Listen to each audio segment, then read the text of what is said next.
La humanidad siempre le tuvo miedo a las dictaduras visibles, a los soldados, a las cadenas, a la censura brutal. Pero Aldous Huxley entendió algo mucho más perturbador. La forma más efectiva de controlar a las personas no es mediante el dolor, sino mediante el placer.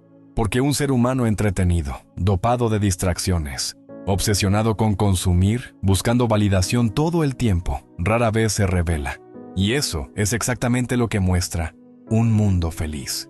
Una sociedad donde nadie piensa demasiado, nadie cuestiona demasiado, nadie siente demasiado. Porque todos están anestesiados emocionalmente. Y lo más incómodo es que esa novela no parece hablar del futuro. Parece hablar de nosotros. Hoy la gente entrega su privacidad voluntariamente. Cambia libertad por comodidad. Cambia reflexión por entretenimiento rápido. Cambia identidad por aceptación social. Nos dijeron que somos más libres que nunca, mientras millones viven pegados a una pantalla, incapaces de estar solos 5 minutos con sus propios pensamientos. La sociedad moderna ya no necesita imponer silencio. Ahora basta con llenar tu mente de ruido. Y mientras más distraída está una población, más fácil es manipularla. Eso es lo aterrador de esta historia. Que la esclavitud moderna no se siente como esclavitud. Se siente como placer, como comodidad, como dopamina constante, como consumo infinito, como una felicidad artificial diseñada para impedir que pienses demasiado. Porque una persona que piensa profundamente se vuelve peligrosa para cualquier sistema.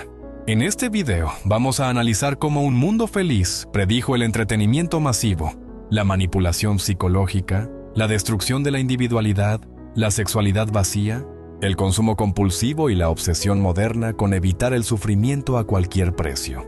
Y mientras avancemos en este análisis, probablemente vas a notar algo incómodo. Tal vez el mundo actual se parece demasiado a lo que Huxley imaginó hace casi un siglo. Esto es, vivencias, contenido fuerte, real y claro que no suaviza la verdad. Suscríbete, comenta, comparte y únete. Recuerda, pensar diferente duele, incomoda y a veces te hace enemigo de las masas. Pero es la única forma de ser libre. En 1932, mucho antes de Internet, mucho antes de las redes sociales, mucho antes de TikTok, los algoritmos y la dopamina digital, Aldous Huxley escribió una novela que parecía exagerada, paranoica e incluso absurda para muchas personas de su época. Pero hoy, Un mundo feliz ya no parece ciencia ficción. Parece un documental adelantado a su tiempo, porque Huxley entendió algo que muy pocos intelectuales comprendieron realmente. Las sociedades no siempre colapsan por violencia. A veces colapsan por comodidad, por exceso de placer, por entretenimiento constante, por una felicidad artificial que elimina lentamente la capacidad de pensar críticamente. Y eso es exactamente lo que estamos viviendo. Hoy las personas pasan horas consumiendo contenido vacío sin darse cuenta. Necesitan ruido permanente para evitar enfrentarse a sí mismas. Buscan validación digital como si fuera oxígeno. Compran cosas que no necesitan para llenar vacíos emocionales. Confunden libertad con consumo. Y mientras todo eso ocurre, creen que tienen el control. Pero quizá el sistema más eficiente no es el que te obliga, es el que logra que tú mismo ames aquello que te destruye. En este video no vamos a hacer un simple resumen escolar de la novela. Vamos a usar Un mundo feliz como una radiografía brutal de la sociedad moderna. Vamos a hablar de cómo el placer se convirtió en herramienta de control, de cómo el entretenimiento masivo está destruyendo la atención humana, de cómo las redes sociales alimentan ansiedad, comparación y vacío emocional, de cómo el consumo reemplazó la espiritualidad, la reflexión y la identidad, de cómo la sexualidad moderna muchas veces perdió conexión emocional para convertirse en estímulo rápido y descartable. También vamos a analizar algo todavía más incómodo: el miedo moderno al silencio, al aburrimiento y a la soledad, porque una persona incapaz de quedarse sola consigo misma termina dependiendo del ruido constante para no derrumbarse emocionalmente. Vamos a hablar de manipulación psicológica, condicionamiento social, felicidad artificial, destrucción de la individualidad y del precio que paga cualquier ser humano que decide pensar diferente dentro de una sociedad obsesionada con encajar. Y aquí es donde esta historia se vuelve peligrosa. Porque mientras más avances en este análisis, más difícil será ignorar las similitudes entre el mundo ficticio de Huxley y el mundo real en el que vivimos hoy. Tal vez la pregunta no es si un mundo feliz predijo el futuro. Tal vez la verdadera pregunta es, ¿en qué momento empezamos a convertirnos en ese mundo? Sin darnos cuenta. El control a través del placer. Cuando las personas imaginan una dictadura, normalmente piensan en soldados armados, vigilancia extrema, castigos violentos y censura brutal. Piensan en el miedo como herramienta principal de control. Y durante mucho tiempo esa fue la imagen clásica del poder. Dominar mediante dolor. Pero Aldous Huxley entendió algo mucho más sofisticado y peligroso. El ser humano no necesita cadenas físicas si está suficientemente distraído. Y esa es la idea central de un mundo feliz. En esa sociedad, las personas no viven aterrorizadas. No necesitan ser golpeadas para obedecer. No necesitan cárceles masivas. No necesitan cuestionar nada porque están constantemente entretenidas, satisfechas y anestesiadas emocionalmente. Ese fue el gran descubrimiento de Huxley. El placer también puede convertirse en una prisión. Y lo inquietante es que el mundo moderno parece haber entendido perfectamente esa lógica. Hoy millones de personas despiertan y lo primero que hacen es revisar una pantalla. Antes incluso de pensar, ya están consumiendo estímulos, notificaciones, videos rápidos, música, memes, publicidad, noticias diseñadas para generar ansiedad, todo compitiendo por segundos de atención. Nunca en la historia humana el cerebro había estado tan bombardeado. Y el problema no es solo tecnológico, el problema es biológico. El cerebro humano está diseñado para perseguir recompensas rápidas. Dopamina, estímulos inmediatos, validación, placer instantáneo. Y las plataformas modernas entendieron eso mejor que muchos psicólogos. Cada scroll, cada like, cada video corto, cada notificación, cada contenido diseñado para mantenerte mirando un poco más, activa mecanismos biológicos profundamente adictivos. La atención humana se convirtió en mercancía, y mientras más distraída está una persona, menos reflexiona. Ahí está el verdadero peligro. Porque una sociedad que pierde la capacidad de concentrarse, también pierde la capacidad de cuestionar. Hoy la mayoría de las personas ya no tolera el silencio, no tolera el aburrimiento, no tolera quedarse sola con sus pensamientos. Necesitan estímulo constante porque el entretenimiento se volvió anestesia emocional. Muchos ya no saben descansar sin consumir algo, y eso tiene consecuencias profundas. La hiperestimulación constante destruye lentamente la profundidad psicológica, reduce la paciencia, reduce la introspección, reduce la capacidad de leer, analizar y pensar críticamente durante periodos largos. Por eso tanta gente consume titulares, pero no ideas. Consume frases virales, pero no conocimiento. Consume emociones rápidas, pero no reflexión profunda. La velocidad reemplazó a la profundidad, y mientras eso ocurre, el sistema gana. Porque las personas emocionalmente distraídas son más fáciles de manipular políticamente, comercialmente y culturalmente. Una mente agotada por estímulos constantes rara vez cuestiona el sistema que la mantiene entretenida. Ahí es donde 1984 y Un Mundo Feliz muestran dos formas distintas de control. En Orwell, el poder domina mediante miedo. En Huxley, el poder domina mediante placer. Orwell imaginó gobiernos que prohibían libros. Huxley imaginó una sociedad donde nadie tendría interés en leerlos. Y honestamente, eso se parece demasiado a la actualidad. Hoy el problema no es que falte información. El problema es el exceso de distracción. La gente tiene acceso al conocimiento más grande de la historia humana. Y aún así, vive atrapada consumiendo contenido vacío durante horas. Eso no ocurre por accidente. La economía moderna depende de mantener tu atención secuestrada. Las plataformas digitales no compiten por darte verdad. Compiten por mantenerte conectado el mayor tiempo posible. Porque mientras más tiempo pasas distraído, más publicidad consumes, más datos entregas, más predecible te vuelves. Y lo más perturbador es que casi nadie siente que esto sea control, porque el entretenimiento moderno se siente agradable, se siente cómodo, se siente libre. Ese es precisamente el genio del sistema descrito por Huxley. Crear personas que aman su propia distracción. Hoy muchas personas no defienden su libertad. Defienden las cosas que las mantienen anestesiadas. Defienden hábitos que destruyen su atención. Defienden aplicaciones que deterioran su concentración. Defienden estilos de vida que aumentan ansiedad y vacío emocional. Porque el placer inmediato es seductor. El problema es que el exceso de placer fácil debilita lentamente la mente humana. Cuando todo es rápido, intenso y constante, la realidad normal comienza a sentirse aburrida. Por eso cada vez más personas necesitan estímulos extremos para sentir algo. Más contenido, más ruido, más validación, más consumo, más entretenimiento, más dopamina. Y mientras el cerebro se acostumbra a esa hiperestimulación, pierde sensibilidad hacia las cosas simples y profundas. Leer un libro se vuelve difícil. Tener conversaciones largas se vuelve agotador. Pensar profundamente se vuelve incómodo. Estar solo se vuelve insoportable. La sociedad moderna produce individuos constantemente estimulados, pero internamente vacíos. Y aquí aparece otra idea incómoda. Muchas personas creen que libertad significa hacer todo lo que desean.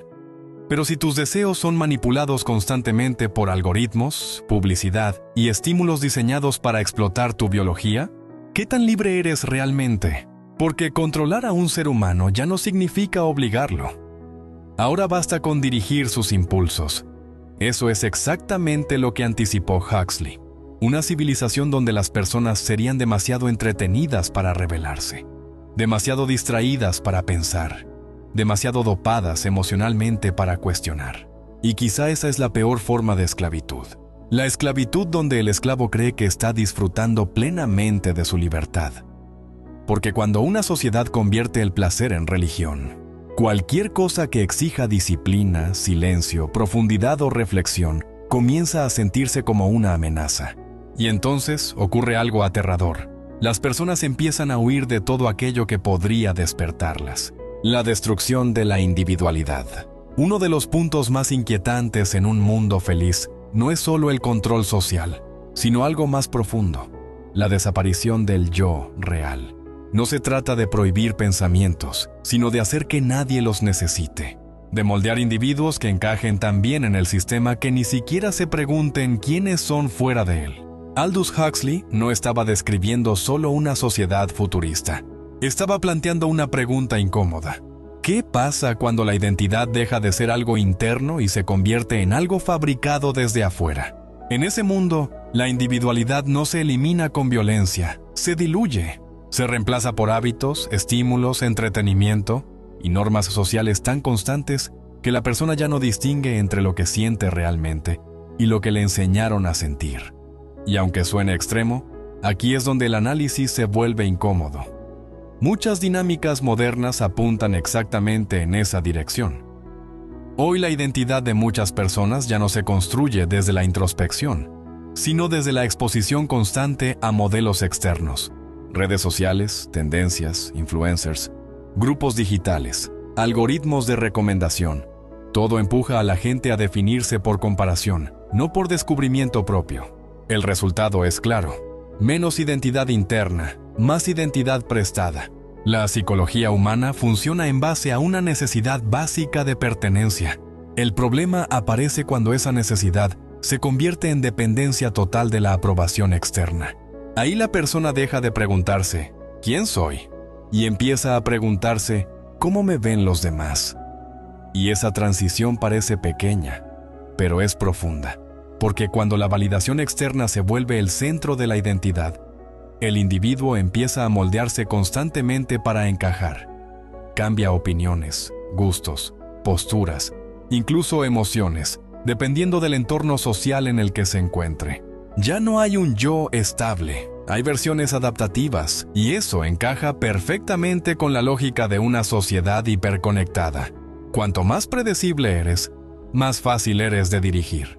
En la práctica moderna, Esto se ve en fenómenos cotidianos. Personas que adoptan opiniones virales sin cuestionarlas. Identidades construidas en función de tendencias digitales. Cambios constantes de personalidad en función del grupo social o la plataforma. Miedo profundo a destacar o pensar diferente. La individualidad empieza a ser percibida como riesgo social, no como fortaleza. Y aquí entra un punto clave. El sistema no necesita destruir la individualidad de forma directa. Basta con hacerla incómoda. Si pensar diferente genera rechazo social, la mayoría va a dejar de hacerlo. Si destacar genera conflicto, la mayoría va a preferir adaptarse. Si la autenticidad produce aislamiento, la mayoría va a elegir pertenecer aunque sea superficialmente. Así es como la presión social termina funcionando como un mecanismo de homogeneización. Y esto no es solo cultural, también es psicológico. El cerebro humano está programado para evitar exclusión. Durante gran parte de la historia evolutiva, ser rechazado por el grupo podía significar peligro real. Esa huella sigue activa hoy, aunque el contexto haya cambiado. Por eso el miedo al rechazo pesa tanto. Por eso la gente ajusta su comportamiento incluso cuando no está de acuerdo. Por eso muchos silencian pensamientos propios antes de expresarlos. El resultado es una sociedad donde la mayoría no se expresa libremente, sino estratégicamente. Y eso erosiona la autenticidad. En un mundo feliz, esto está llevado al extremo. Las personas no solo se adaptan, sino que son diseñadas para encajar desde el inicio. No existe conflicto interno porque la identidad ya viene programada. En el mundo moderno, no hay programación biológica directa, pero sí hay una programación cultural constante. Y quizá más efectiva de lo que se reconoce. Porque hoy, la identidad se construye en tiempo real frente a una audiencia. Cada gesto es observado, cada opinión es evaluada, cada error es registrado. Y eso genera una forma de autocensura progresiva. La persona deja de preguntarse qué piensa y empieza a preguntarse qué puede decir sin ser rechazado. Y cuando eso ocurre, la individualidad empieza a debilitarse. Otra consecuencia importante es la fragmentación del yo. Muchas personas hoy no tienen una identidad coherente, sino una colección de versiones según el contexto. Una versión para redes sociales, otra para amigos, otra para familia, otra para trabajo. No es autenticidad, es adaptación permanente. Y cuando la adaptación se vuelve constante, el individuo pierde contacto con una base interna estable. Esto genera algo que se ve cada vez más. Sensación de vacío, desconexión personal y dificultad para definirse con claridad. No sé quién soy. Deja de ser una frase filosófica y se convierte en una experiencia cotidiana. En este punto, la sociedad ya no necesita prohibir la individualidad. Solo necesita hacerla innecesaria. Si todo está diseñado para que encajes, destacar se vuelve esfuerzo. Y el cerebro, por eficiencia, tiende a evitar el esfuerzo innecesario. Así, la conformidad se vuelve el camino por defecto. Y lo más inquietante es que muchas personas confunden conformidad con estabilidad emocional. Creen que adaptarse constantemente es madurez, cuando en realidad puede ser simplemente pérdida de núcleo interno. La individualidad no desaparece de golpe, se erosiona lentamente. Primero se abandona la opinión propia, luego la expresión auténtica, después la exploración interna, y finalmente queda una identidad flexible, moldeada por el entorno. En ese punto, la pregunta deja de ser ¿quién soy? Y pasa a ser ¿dónde encajo mejor? Y ese cambio es profundo, porque una sociedad de individuos que no se conocen a sí mismos es una sociedad extremadamente fácil de dirigir, aunque nadie sienta que está siendo dirigido. Ahí es donde el análisis de Huxley deja de ser literatura y se convierte en advertencia. El consumo como religión. En un mundo feliz, Aldous Huxley no solo critica la política o la tecnología, critica algo más profundo. La transformación del ser humano en un consumidor permanente, alguien cuya identidad depende de lo que compra, lo que usa y lo que acumula. En ese tipo de sociedad, el consumo no es una actividad económica, es una estructura emocional, una forma de anestesiar el vacío interno. Y si lo miras con atención, eso ya no es ficción. Hoy el consumo dejó de ser una necesidad y se convirtió en una especie de lenguaje emocional. La gente compra para sentirse mejor, para sentirse válida, para sentirse parte de algo, para compensar inseguridades que ni siquiera siempre puede explicar. No se compra solo por utilidad, se compra por identidad. Y eso cambia todo. Porque cuando consumes para definir quién eres, el objeto deja de ser externo y pasa a formar parte de tu sentido de valor personal. Ahí es donde el sistema se vuelve más eficiente. No te obliga a consumir, te hace sentir que necesitas consumir para ser alguien. En la práctica moderna, esto se ve en todo. Personas que actualizan constantemente su teléfono, aunque el anterior funcione bien. Ropa que cambia más rápido de lo que se desgasta. Tecnología diseñada para volverse obsoleta emocionalmente, no solo técnicamente. Publicidad que no vende productos, vende identidades. El mensaje ya no es compra esto, sino, si compras esto, eres este tipo de persona. Y eso es mucho más poderoso, porque ya no estás comprando objetos, estás comprando versiones de ti mismo. Aquí aparece un punto clave que Huxley anticipó con claridad. Cuando una sociedad pierde referentes internos sólidos, empieza a buscar sentido en lo externo. Y el consumo ofrece exactamente eso, una identidad rápida, accesible y renovable. El problema es que esa identidad es superficial por naturaleza. No nace del autoconocimiento, sino de la reacción emocional ante estímulos externos. Por eso es tan inestable. Hoy te define una marca. Mañana, otra tendencia. Pasado, otra estética. Luego, otra necesidad. Y así, se construye una identidad líquida, constantemente en movimiento, pero sin centro real. En este punto, el individuo no se construye, se actualiza. Y eso genera una consecuencia psicológica importante. El vacío no desaparece, solo se desplaza. Cada compra promete una sensación de completitud, pero esa sensación es temporal, dura poco. Y después vuelve la misma necesidad de llenar algo que no termina de llenarse. Es un ciclo. Deseo, consumo, satisfacción breve, vacío, nuevo deseo. Y este ciclo es extremadamente rentable para el sistema, porque un consumidor satisfecho una vez no es rentable. Un consumidor insatisfecho constante, sí lo es. Aquí es donde el análisis deja de ser solo psicológico y se vuelve estructural. La economía moderna no solo responde a necesidades humanas, también las produce. Genera nuevas inseguridades, nuevos estándares, nuevas comparaciones, nuevas formas de sentir que te falta algo. Y eso empuja el consumo continuo. En la sociedad de un mundo feliz, este fenómeno está completamente normalizado. Las personas no solo consumen, viven para consumir. Y su estabilidad emocional depende de ello. El consumo deja de ser una elección y se convierte en una forma de equilibrio psicológico. Hoy, aunque no de forma tan explícita, algo similar ocurre cuando la identidad emocional depende de estímulos externos constantes. Compras, redes sociales, validación digital, entretenimiento infinito. El problema no es el consumo en sí. El problema es cuando el consumo reemplaza otras dimensiones humanas. La reflexión, la introspección, la creatividad, la paciencia, el silencio. Porque cuando todo se resuelve con estímulos externos, el mundo interno se debilita. Y una persona sin mundo interno sólido es mucho más fácil de influenciar. Otra dimensión importante es la relación entre consumo y estatus social. Hoy, el valor de muchas personas no se percibe por lo que son, sino por lo que muestran. El consumo se convierte en exhibición. No importa solo tener, importa demostrar que tienes. Eso convierte la vida en una especie de vitrina constante. Y vivir para ser visto cambia la psicología profundamente. Porque ya no eliges cosas por necesidad o preferencia real, sino por cómo serán interpretadas por los demás. El consumo deja de ser privado y se vuelve performativo. Y eso genera presión constante. Una presión que no viene de una autoridad externa, sino de la mirada social permanente. En este contexto, la libertad de elección se vuelve ambigua.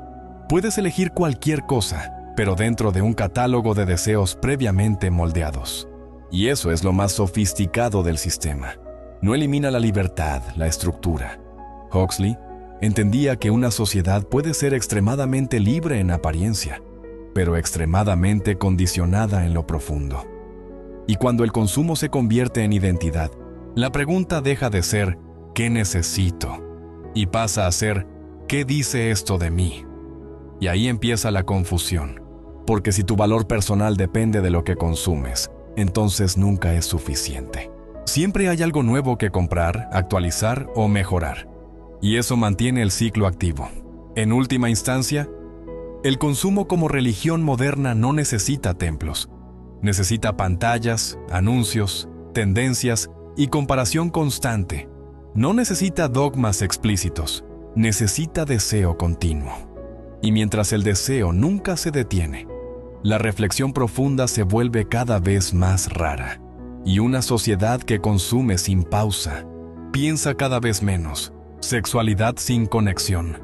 En un mundo feliz, Aldous Huxley plantea una idea incómoda. Cuando el placer se separa del vínculo humano, la sexualidad deja de ser una experiencia profunda y se convierte en un mecanismo de descarga emocional. Ya no conecta, solo descarga. Ya no construye intimidad, solo evita el vacío. Y aunque en su novela esto está llevado a un extremo controlado, la dirección general es lo que resulta perturbador. Porque en el mundo moderno, la sexualidad también ha ido perdiendo progresivamente su dimensión emocional en muchos contextos. No en todos, pero sí en una tendencia cultural cada vez más evidente. Menos vínculo, más consumo, menos intimidad, más estímulo, menos conexión, más reemplazo. El problema no es el deseo. El problema es cuando el deseo se desconecta de la relación humana profunda y se convierte en una búsqueda constante de estímulo inmediato. Biológicamente, el ser humano está diseñado para el vínculo. La intimidad activa sistemas de apego, seguridad y pertenencia. No es solo físico, es neuroemocional. El cerebro no separa fácilmente el cuerpo de la conexión afectiva. Pero cuando la cultura empuja hacia relaciones rápidas, superficiales y fácilmente reemplazables, ese sistema de apego se fragmenta. Psicológicamente, esto genera una paradoja. Más acceso a estímulos, menos satisfacción real. Más opciones, menos estabilidad emocional. Más interacción, menos conexión. Hoy, muchas personas experimentan una especie de saturación afectiva. Interacciones constantes, validación rápida, pero poca profundidad. Relaciones que empiezan rápido y terminan igual de rápido. Vínculos que se construyen sobre expectativas bajas para evitar decepción. Y eso cambia la forma en que el ser humano entiende la cercanía. La intimidad requiere vulnerabilidad, requiere tiempo, requiere silencio compartido, confianza progresiva, estabilidad emocional. Pero la cultura moderna empuja en la dirección contraria. Velocidad, inmediatez, reemplazo constante. Las aplicaciones de citas son un ejemplo claro de esto.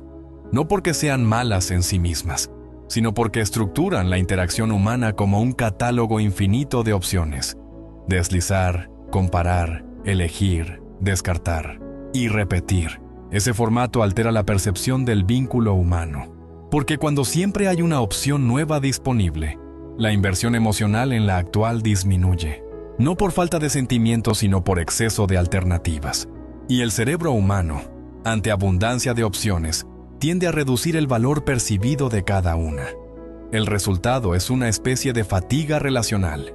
Personas que se conectan pero no se comprometen, que interactúan pero no profundizan, que buscan cercanía, pero temen la estabilidad emocional que esa cercanía implica.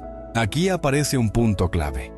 La intimidad real exige tolerar el tiempo, la imperfección y el conflicto. Pero la cultura de la inmediatez empuja a evitar todo eso. Si algo incomoda, se reemplaza. Si algo no estimula lo suficiente, se descarta. Si algo requiere esfuerzo emocional, se evita. Y eso genera relaciones frágiles por diseño. En un mundo feliz, la sexualidad está separada del vínculo profundo. Es funcional, no emocional. Y eso elimina el conflicto, pero también elimina la profundidad.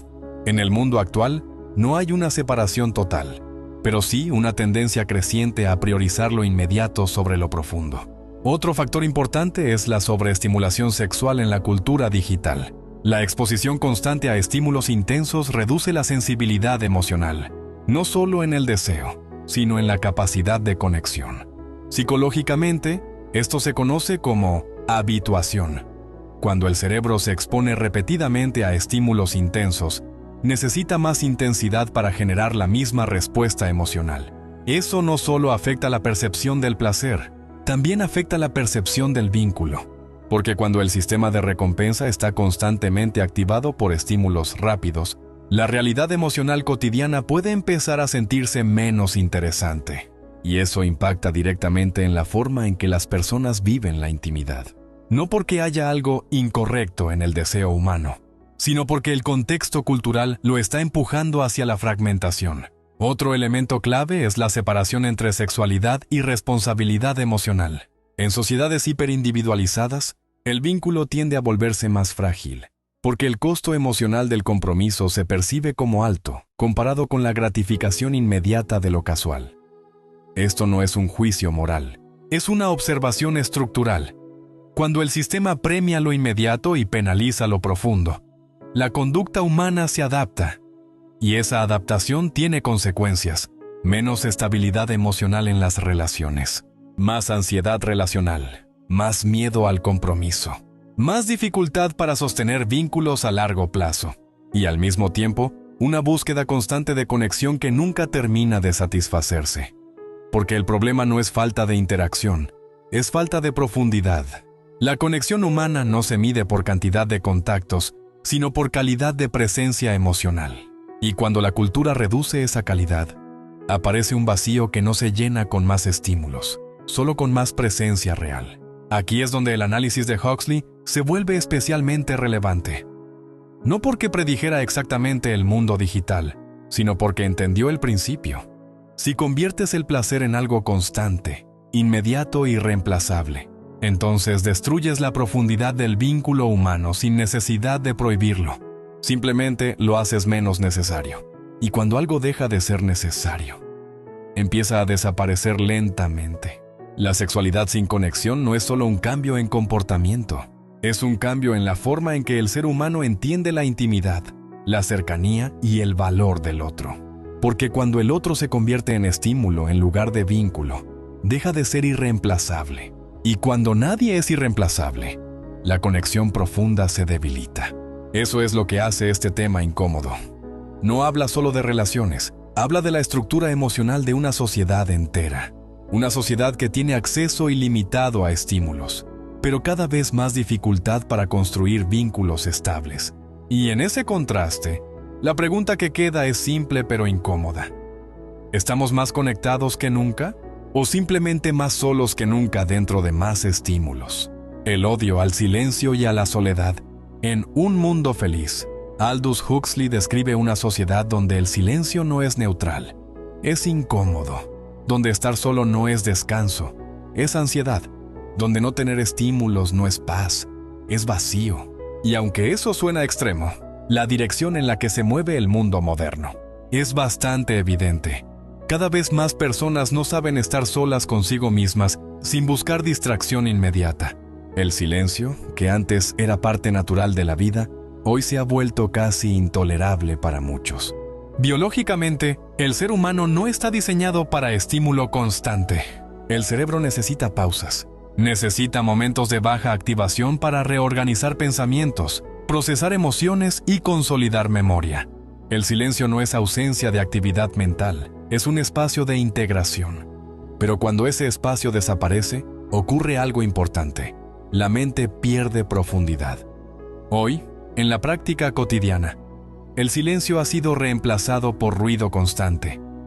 Música en los audífonos, videos en segundo plano, redes sociales abiertas sin motivo claro, notificaciones encendidas todo el tiempo. Incluso cuando no hay nada importante que consumir, muchas personas mantienen estímulos activos, no por necesidad real, sino por incomodidad con el vacío. Psicológicamente, esto es clave. La soledad no es el problema. El problema es lo que aparece cuando no hay distracción. Pensamientos no procesados, emociones no resueltas, inquietudes internas que habían sido evitadas. El silencio funciona como un espejo. y no todo el mundo quiere mirarse ahí. Por eso el mundo moderno desarrolló una relación ambigua con la soledad. No la usa como herramienta de reflexión, sino como algo que debe ser evitado o rellenado inmediatamente. Estar solo se interpreta muchas veces como algo negativo, no porque realmente lo sea, sino porque expone la ausencia de estímulo externo que sostenga la identidad momentánea. Y esto tiene consecuencias profundas. Cuando una persona no tolera el silencio, tampoco tolera la introspección prolongada. Y sin introspección, la construcción del yo se vuelve superficial. La mente deja de explorarse a sí misma y empieza a depender de estímulos externos para definirse. Ahí es donde el entretenimiento constante deja de ser entretenimiento y se convierte en necesidad emocional. En un mundo feliz, este fenómeno está completamente normalizado. La gente no solo evita el silencio, lo reemplaza sistemáticamente con placer inmediato y distracción constante.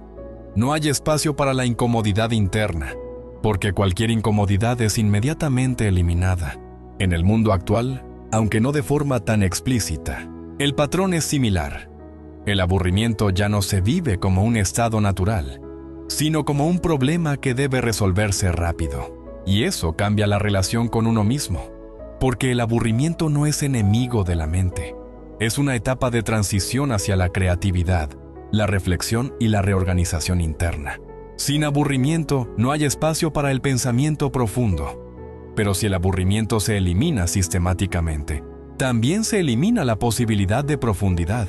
Otro elemento importante es la ansiedad moderna. Muchas personas no experimentan ansiedad solo por problemas externos, sino por la falta de estímulo constante. Cuando el ruido desaparece, aparece una especie de inquietud interna difícil de sostener. Y la respuesta habitual es inmediata: volver al estímulo. Esto crea un ciclo: estímulo constante, incapacidad de tolerar el silencio, ansiedad en ausencia de estímulo, regreso al estímulo. Con el tiempo, el cerebro se adapta a ese patrón. Y lo que antes era descanso, ahora se percibe como incomodidad. Incluso actividades simples como caminar sin teléfono, esperar sin mirar pantalla o estar en silencio se vuelven difíciles. Esto no es solo un cambio de hábitos, es un cambio en la tolerancia psicológica al propio pensamiento. En términos prácticos, la mente pierde capacidad de estar consigo misma. Y eso tiene implicaciones enormes. Porque una mente que no puede estar en silencio difícilmente puede pensar con claridad sostenida. Y una mente que no piensa con claridad sostenida es más fácil de influenciar mediante estímulos externos. Aquí es donde el análisis se conecta con la estructura social. El ruido constante no solo entretiene, también reduce la profundidad del pensamiento. No hace falta prohibir la reflexión si la reflexión se vuelve incómoda por falta de hábito. Y en ese contexto, el silencio deja de ser un espacio natural y se convierte en un vacío que debe ser llenado. En la sociedad descrita por Huxley, esto es parte del diseño. La incomodidad del vacío se resuelve con placer inmediato. No hay tiempo para la introspección prolongada porque no es necesaria ni tolerada. En la sociedad moderna, esto ocurre de forma más sutil. El vacío se llena automáticamente con dispositivos, contenido, redes, entretenimiento infinito. Y lo más importante, sin necesidad de imposición externa. Es una adaptación voluntaria. El resultado es una generación que, en muchos casos, asocia estar solo con estar desconectado, y estar desconectado con estar mal. Pero la realidad es más compleja. La desconexión externa a veces es la única forma de conexión interna. Sin embargo, cuando esa posibilidad se pierde, la mente pierde profundidad. Y una mente sin profundidad se vuelve dependiente de estímulos externos para sostener su equilibrio emocional. En última instancia, el odio al silencio no es odio al silencio en sí, es miedo a lo que aparece cuando todo lo demás desaparece. Y ese es el punto más incómodo de todos. Cuando no hay ruido externo, aparece la realidad interna, la manipulación biológica y social. En un mundo feliz, Aldous Huxley no solo imagina una sociedad controlada por normas culturales o entretenimiento, va más profundo. Una sociedad donde el ser humano es moldeado desde su origen, donde la biología deja de ser algo natural y pasa a ser una herramienta de diseño social. Y aunque eso suena extremo, la idea central es inquietante por sí misma. Si puedes controlar cómo se forma una persona desde el inicio, no necesitas controlarla después. En la novela, los individuos no nacen en el sentido tradicional, son producidos, condicionados, programados. Su biología, su posición social y su comportamiento están diseñados para encajar en un sistema estable. No hay sorpresa, no hay desviación, no hay ruptura, y eso elimina el conflicto. Pero también elimina la libertad. El punto clave aquí no es la ciencia ficción, sino el principio. La conducta humana puede ser influenciada antes de que la persona sea consciente de sí misma. En el mundo real no existe ese nivel de control biológico directo, pero sí existen formas de influencia que actúan en etapas muy tempranas del desarrollo humano. Educación, entorno familiar, cultura, estímulos digitales, lenguaje, expectativas sociales. La biología humana no es una estructura cerrada, es altamente moldeable. El cerebro, especialmente en etapas tempranas, aprende patrones de conducta, reacción emocional y percepción del mundo en función del entorno. Eso significa algo importante. Lo que una persona considera normal no es universal, es aprendido. Y lo aprendido puede ser dirigido. En la novela, el control biológico está completamente explícito. En la realidad moderna, el control es más sutil. No se modifica la biología directamente, pero se modulan los estímulos que la moldean.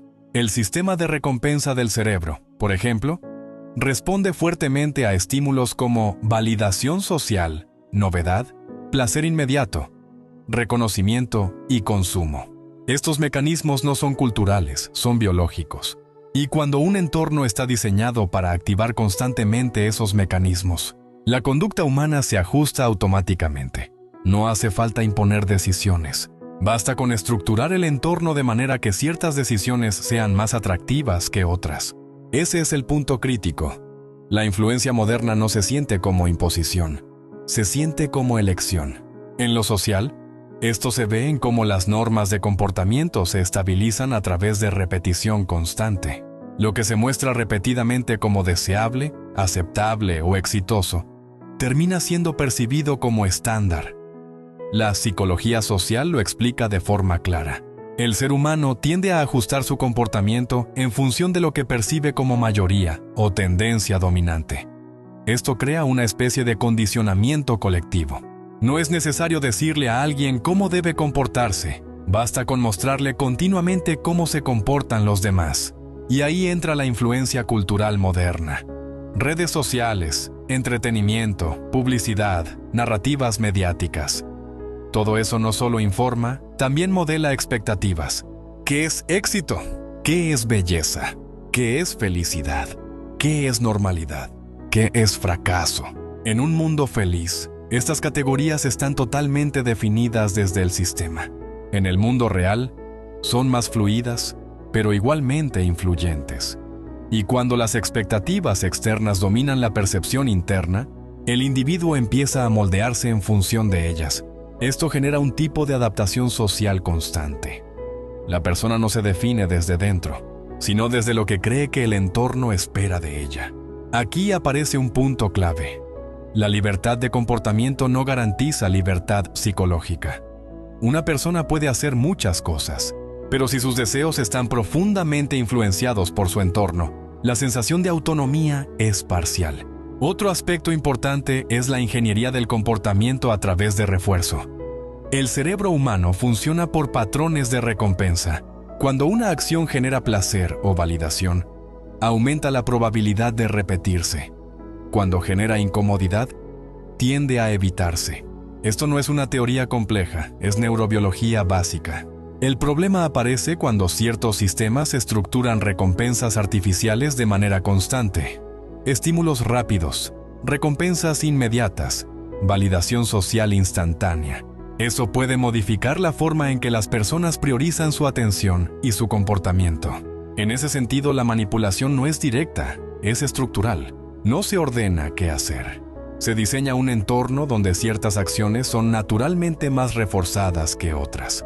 Y cuando eso ocurre a gran escala, la sociedad empieza a mostrar patrones de comportamiento similares sin necesidad de coordinación explícita. En la novela, esto se resuelve mediante condicionamiento desde la infancia. En el mundo moderno, ocurre mediante exposición continua a entornos digitales altamente optimizados para captar atención. El resultado en ambos casos es similar: patrones de conducta previsibles, y la previsibilidad es una forma de control. Otro punto importante es la reducción de la resistencia interna. Cuando una persona está constantemente estimulada, entretenida o saturada de información, su capacidad de reflexión crítica disminuye. No porque pierda inteligencia, sino porque pierde espacio mental para procesar profundamente lo que consume. La sobrecarga de estímulos fragmenta la atención, y una atención fragmentada dificulta el pensamiento estructurado. Esto tiene un efecto social acumulativo. Menos pensamiento profundo, más reacción inmediata, menos análisis, más impulso, menos cuestionamiento, más aceptación pasiva. En ese contexto, las narrativas dominantes tienen más impacto, porque no compiten con reflexión sostenida, sino con otras formas de estímulo. Y eso facilita la influencia cultural. En Un Mundo Feliz, el personaje de John el Salvaje representa precisamente lo contrario. Alguien que no ha sido completamente condicionado, que mantiene una perspectiva externa al sistema, y que por eso percibe el costo emocional de esa estructura. Su conflicto no es solo con la sociedad, sino con la forma en que esa sociedad define lo que es humano. Porque cuando todo está optimizado para estabilidad, el conflicto humano desaparece, pero también desaparece la profundidad emocional. Y eso es lo que hace esta idea tan poderosa.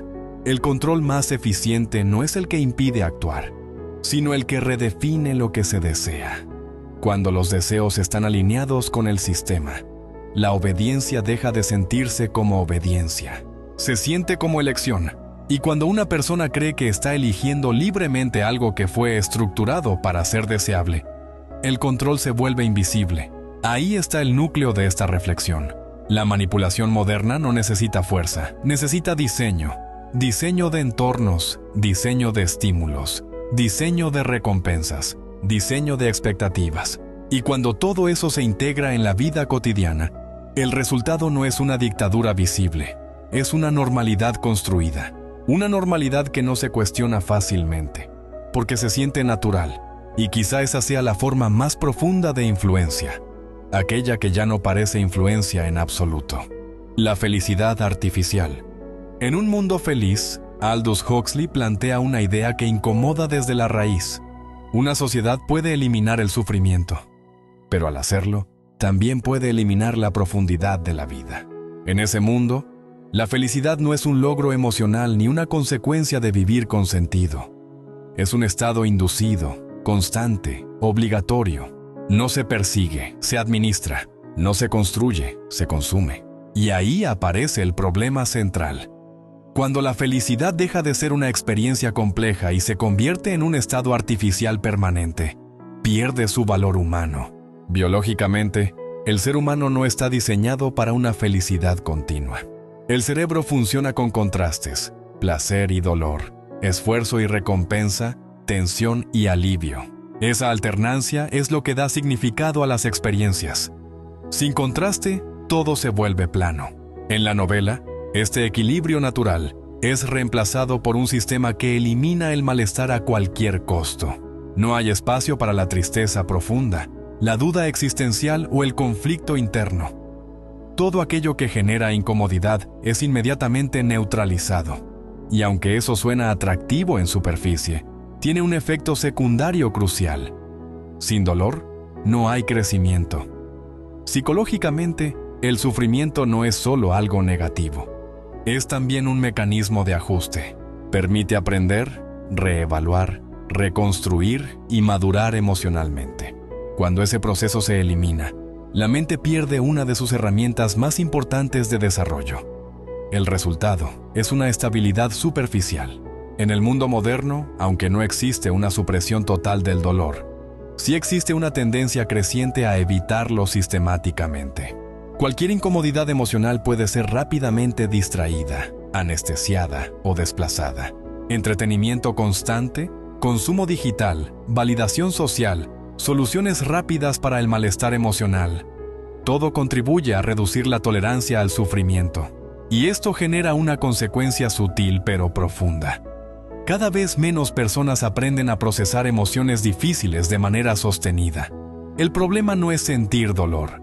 El problema es la incapacidad de permanecer en él el tiempo suficiente para entenderlo.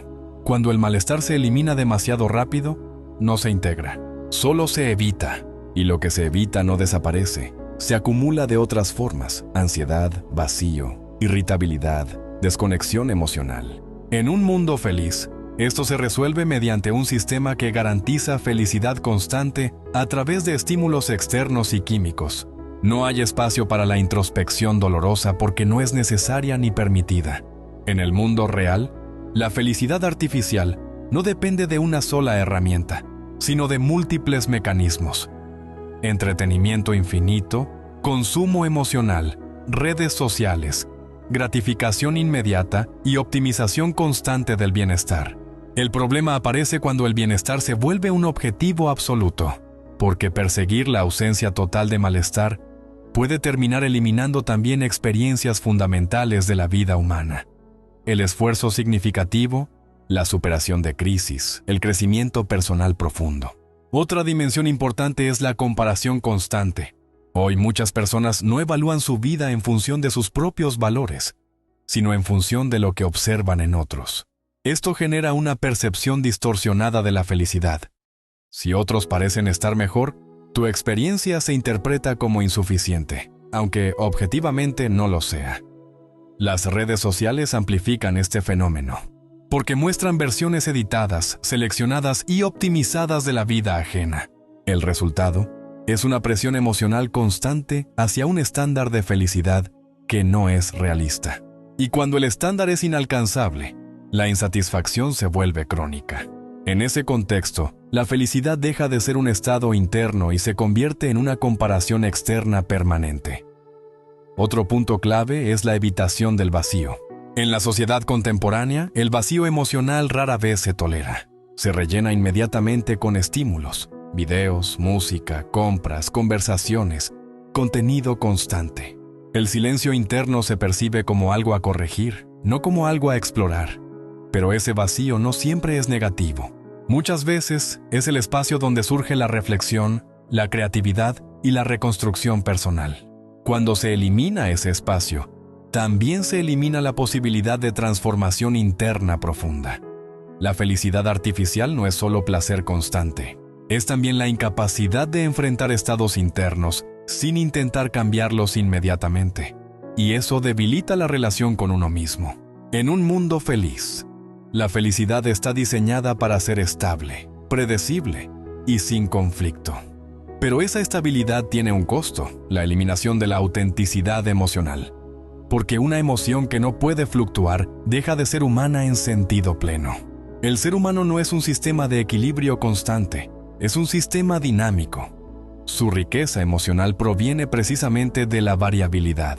Cuando esa variabilidad se reduce artificialmente, la vida puede volverse funcional, pero menos profunda.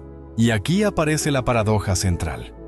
Cuanto más se intenta eliminar el sufrimiento, más frágil se vuelve la experiencia de felicidad, porque la felicidad deja de ser algo que se conquista o se entiende y pasa a ser algo que simplemente se mantiene. Y mantenerla constantemente requiere evitar cualquier cosa que la ponga en riesgo. Eso reduce la tolerancia al conflicto, a la incertidumbre y al cambio. En última instancia, la felicidad artificial no elimina el dolor humano, solo lo desplaza hacia formas menos visibles. Ansiedad, vacío, desconexión y sensación de falta de sentido. Y quizá ese es el punto más importante que deja Huxley. Una vida sin dolor puede parecer ideal, pero una vida sin profundidad emocional puede sentirse vacía incluso cuando todo parece estar bien. Porque la pregunta final no es si eres feliz todo el tiempo, sino si lo que sientes tiene significado real o solo estabilidad superficial. El personaje del salvaje y el conflicto humano. En Un Mundo Feliz, Aldous Huxley introduce una figura que rompe completamente con la lógica del sistema, el llamado salvaje. Un personaje que no encaja, no porque sea defectuoso, sino porque aún conserva algo que el resto ha perdido: la capacidad de sentir la vida en toda su intensidad, con dolor, belleza, contradicción y profundidad. Ese personaje es Jon el Salvaje, y su existencia dentro de la historia no es casual. Es el contraste necesario para que el lector entienda lo que se ha sacrificado en nombre de la estabilidad. Porque en ese mundo perfectamente organizado, donde todo está diseñado para evitar el sufrimiento, Jon representa lo contrario: el ser humano sin anestesia emocional. Biológicamente, lo que él encarna es importante: un sistema nervioso no reducido a estímulos controlados, sino expuesto a la complejidad real de la experiencia humana. Dolor, deseo, frustración, amor, pérdida, incertidumbre. Todo aquello que en una sociedad optimizada sería considerado problemático. Pero precisamente ahí está el punto. Lo que el sistema considera problema muchas veces es lo que hace humana la experiencia. Psicológicamente, Jon no puede adaptarse a ese mundo porque no está construido para la comodidad permanente, sino para la intensidad emocional. Su mente busca significado, no solo placer. Busca verdad, no solo estabilidad, y ese choque lo destruye internamente. En su conflicto se revela una paradoja profunda. El ser humano no solo sufre por el dolor, también sufre por la ausencia de sentido. En el mundo que lo rodea, nadie parece sufrir en el sentido tradicional. No hay grandes tragedias emocionales. No hay crisis existenciales profundas. Pero tampoco hay búsqueda de significado. Todo está resuelto antes de ser cuestionado. Y para Jon eso es insoportable, porque lo que él percibe no es felicidad. Es vacío disfrazado de estabilidad. En contraste, su forma de entender la vida incluye algo que el sistema ha eliminado: la idea de que el sufrimiento puede tener valor, no como algo deseable, sino como algo necesario para la profundidad humana. Esto conecta con una verdad psicológica importante: las experiencias significativas no siempre son cómodas. Muchas veces implican conflicto interno, pérdida, duda y reconstrucción. Pero sin esas experiencias, la identidad se vuelve superficial. En la sociedad descrita por Huxley, el conflicto ha sido eliminado como principio organizador. Y eso elimina también la posibilidad de transformación profunda. Jon, en cambio, no puede existir sin conflicto. Su identidad está construida sobre la tensión entre lo que es y lo que desea ser, entre lo que siente y lo que el mundo le ofrece. Y esa tensión es lo que lo hace humano en el sentido más completo. Aquí aparece una idea clave: la estabilidad absoluta puede ser psicológicamente incompatible con la profundidad emocional, porque la profundidad requiere contraste, y el contraste implica necesariamente incomodidad. En el mundo moderno, este dilema sigue presente de forma menos explícita. Muchas personas buscan evitar el conflicto emocional a toda costa. Evitar discusiones difíciles, evitar incertidumbre, evitar emociones intensas, evitar decisiones incómodas. Pero al evitar todo eso, también se reduce la posibilidad de transformación interna real. Jon el Salvaje representa exactamente lo contrario. Alguien que no puede escapar del conflicto porque el conflicto es el motor de su existencia interna. Y eso lo convierte en una anomalía dentro del sistema. En un mundo feliz, su choque con la sociedad no es solo intelectual, es existencial. Él no puede aceptar un mundo donde la felicidad no tenga profundidad, donde el amor no tenga riesgo, donde la vida no tenga incertidumbre. Porque para él, una vida sin riesgo emocional no es vida plena, es vida reducida. Y ese es el punto más incómodo de su historia. El sistema no lo rechaza por ser peligroso, lo rechaza porque introduce una pregunta que no puede ser respondida dentro de su lógica. ¿Vale la pena una vida sin dolor si eso significa perder también la intensidad de lo real? En términos psicológicos, Jon representa la resistencia del ser humano a ser completamente simplificado. Es la parte de nosotros que se rebela contra la idea de una existencia demasiado cómoda, demasiado predecible, demasiado controlada. Pero esa resistencia tiene un costo, porque en su mundo no hay espacio para su forma de ser. Y en el nuestro, muchas veces tampoco hay espacio para la intensidad emocional sostenida. Esto crea una tensión moderna. el deseo de estabilidad absoluta frente a la necesidad humana de significado profundo. Y en ese choque, muchas personas terminan optando por lo más fácil, la estabilidad sin profundidad. El problema es que la estabilidad sin profundidad tiende a sentirse vacía con el tiempo. John no puede vivir sin conflicto, pero tampoco puede sobrevivir en un sistema que elimina el conflicto. Y ahí se revela una verdad incómoda. No todo ser humano está diseñado para la comodidad permanente. Algunas formas de humanidad necesitan tensión, riesgo, incertidumbre y búsqueda constante de sentido para mantenerse vivas. Sin eso, no desaparecen físicamente, pero sí emocionalmente. Y quizá esa sea la tragedia central del personaje.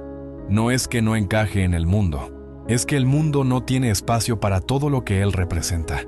Y esa tensión sigue siendo relevante hoy, porque nos obliga a preguntarnos algo que evitamos con frecuencia. Si eliminamos todo lo que duele, ¿qué parte de nosotros también estamos eliminando en el proceso? Comparación entre el mundo de Huxley y el mundo actual. Cuando se analiza un mundo feliz desde la realidad actual, lo más inquietante no es lo diferente que es, sino lo reconocible que resulta en muchos puntos. Aldous Huxley no describió un sistema exacto, describió una lógica. Cómo una sociedad puede moldearse sin necesidad de violencia directa, simplemente reorganizando el placer, la atención y los deseos humanos. Y cuando comparas esa lógica con el mundo actual, empiezan a aparecer coincidencias incómodas. En la novela, el control no se basa en la represión, sino en la satisfacción constante. En el mundo real, no hay un gobierno único que diseñe todo eso de forma centralizada, pero sí existe un ecosistema tecnológico, económico y cultural que empuja en direcciones muy similares. Más estímulo, menos reflexión. Más consumo, menos profundidad. Más entretenimiento, menos silencio. El resultado práctico se parece mucho más de lo que la gente suele admitir. En el mundo de Huxley, las personas están condicionadas desde su origen para aceptar su lugar, evitar el conflicto y buscar placer inmediato como forma de estabilidad emocional. En el mundo moderno, no hay condicionamiento biológico explícito, pero sí un condicionamiento conductual continuo a través de estímulos digitales, diseñados para capturar atención y reducir el tiempo de reflexión sostenida. La diferencia es de forma, no de dirección. Uno de los paralelismos más claros está en el concepto de distracción permanente. En la novela, la estabilidad social depende de mantener a la población emocionalmente satisfecha y cognitivamente poco inclinada a cuestionar. En el mundo actual, la economía de la atención funciona bajo un principio similar: mantener a las personas conectadas, estimuladas y en consumo constante de contenido. No es conspiración, es estructura. Las plataformas digitales no necesitan prohibir el pensamiento crítico. Basta con competir por su atención. Y en esa competencia gana lo más rápido, lo más intenso, lo más emocionalmente estimulante. El resultado es una reducción progresiva de la profundidad atencional. En un mundo feliz, las personas no tienen necesidad de introspección profunda, porque el sistema les ofrece satisfacción constante. En el mundo moderno, muchas personas tampoco la desarrollan porque la interrupción constante del estímulo hace difícil sostener procesos mentales prolongados. Pensar profundamente requiere continuidad, y la continuidad se ha vuelto cada vez más rara. Otro punto de comparación importante es la relación con el malestar. En la novela, el sufrimiento está prácticamente eliminado o neutralizado de forma inmediata. En la realidad, el sufrimiento sigue existiendo, pero hay una tendencia creciente a evitarlo o amortiguarlo lo más rápido posible, mediante distracción, consumo o estímulos externos. Esto no elimina el dolor, pero sí reduce la capacidad de procesarlo. Y cuando el dolor no se procesa, se desplaza. Aparece como ansiedad, vacío, irritabilidad o desconexión emocional. En ambos mundos, el principio es similar: reducir el impacto del malestar para mantener estabilidad. La diferencia es que en uno es un diseño explícito, y en el otro es una consecuencia emergente de múltiples sistemas que priorizan eficiencia, consumo y satisfacción inmediata. Otro paralelismo evidente está en la identidad. En la novela, la identidad está predefinida por el sistema. En el mundo moderno, no está predefinida de forma rígida, pero sí fuertemente influenciada por tendencias culturales, algoritmos, validación social y modelos de comportamiento repetidos constantemente. La gente no es idéntica, pero sí cada vez más influenciable por patrones compartidos de deseo, estética, éxito y comportamiento. La individualidad no desaparece, pero se estandariza parcialmente a través de la exposición constante a referencias similares. Y eso genera un fenómeno interesante. Muchas personas sienten que están eligiendo libremente su identidad, pero sus elecciones están profundamente condicionadas por el entorno digital y social en el que viven. En la novela, la estabilidad social se logra eliminando el conflicto. En el mundo actual, el conflicto no desaparece, pero se fragmenta y se consume en pequeñas dosis emocionales a través de contenido constante. El conflicto ya no se vive como experiencia profunda, sino como estímulo pasajero. Otro punto de comparación es la relación con el placer. En un mundo feliz, el placer es una herramienta de estabilidad. En el mundo moderno, el placer también cumple una función estructural importante: regular emociones, reducir incomodidad y mantener engagement constante. La diferencia es que hoy el placer es más accesible, más inmediato y más fragmentado. Eso tiene un efecto psicológico claro: menor tolerancia a la espera, menor paciencia para procesos largos, menor capacidad de sostener esfuerzos que no generan recompensa inmediata. El cerebro se adapta a lo disponible, y lo disponible hoy es velocidad. Esto no significa que la sociedad moderna sea idéntica a la de Huxley, pero sí que comparte un principio funcional: el uso del placer como regulador del comportamiento colectivo. También existe un paralelismo en la relación con el silencio y la introspección. En la novela, el silencio profundo prácticamente no existe como necesidad social. En el mundo actual, existe, pero está en retroceso cultural. Cada vez más personas sienten incomodidad en ausencia de estímulos. El silencio se ha convertido en algo que debe ser ocupado. Esto tiene implicaciones profundas, porque sin silencio interno sostenido, la mente pierde capacidad de reorganización y autoobservación. Otro punto clave es la aceptación del sistema. En la novela, la aceptación es total porque el sistema está diseñado para ser percibido como beneficioso. En el mundo actual, la aceptación no es total ni consciente, pero sí funcional. Muchas personas participan activamente en sistemas que reducen su atención, aumentan su dependencia de estímulos y moldean sus hábitos sin cuestionarlo profundamente. No porque no puedan, sino porque no lo perciben como urgente. La normalidad es una forma de invisibilidad, y lo que es invisible rara vez se cuestiona. En ambos mundos, el sistema no se sostiene solo por imposición, sino por adaptación del individuo al entorno. La gran diferencia es que en la novela todo es deliberado. En el mundo real es emergente, distribuido y no centralizado. Pero el resultado conductual puede parecer sorprendentemente similar en ciertos aspectos. Más distracción, menos profundidad, más estímulo, menos reflexión sostenida, más consumo, menos introspección. Y esto no significa que la humanidad haya caído en un sistema idéntico al de Huxley, sino que ciertas dinámicas descritas por él se han vuelto más relevantes de lo que parecía posible en su época. Quizá la pregunta más importante no es si vivimos en un mundo feliz, sino qué partes de su lógica ya están integradas en nuestra forma de vivir sin que lo notemos completamente. Porque cuando un sistema funciona no por coerción, sino por alineación de deseos, deja de sentirse como sistema y empieza a sentirse como realidad normal. Después de analizar un mundo feliz desde tantos ángulos, lo que queda no es una historia del pasado ni una simple distopía literaria. Lo que queda es una pregunta abierta sobre el presente. Aldous Huxley no escribió para asustar, escribió para advertir sobre una posibilidad.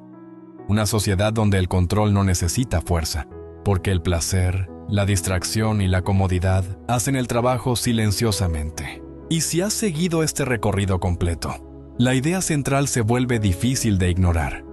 El ser humano moderno no es controlado solo por prohibiciones, sino por estímulos constantes que moldean su atención, sus deseos y su forma de interpretar la realidad. No vivimos en un mundo donde falta información. Vivimos en un mundo donde sobra estímulo y falta profundidad. No es que no podamos pensar, es que cada vez tenemos menos espacio para hacerlo con calma.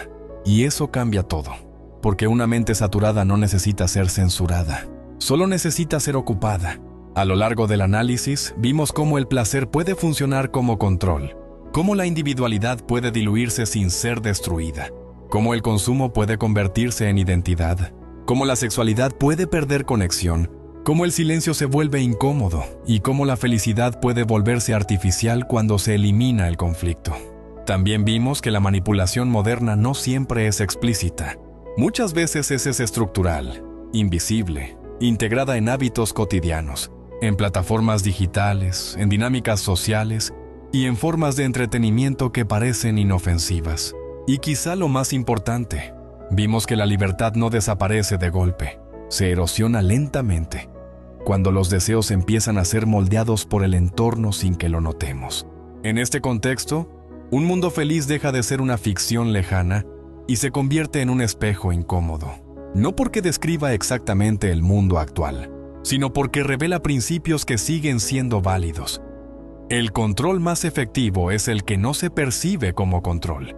Y eso obliga a una reflexión incómoda. ¿Cuánto de lo que deseas es realmente tuyo? ¿Y cuánto ha sido moldeado por el entorno que consumes todos los días?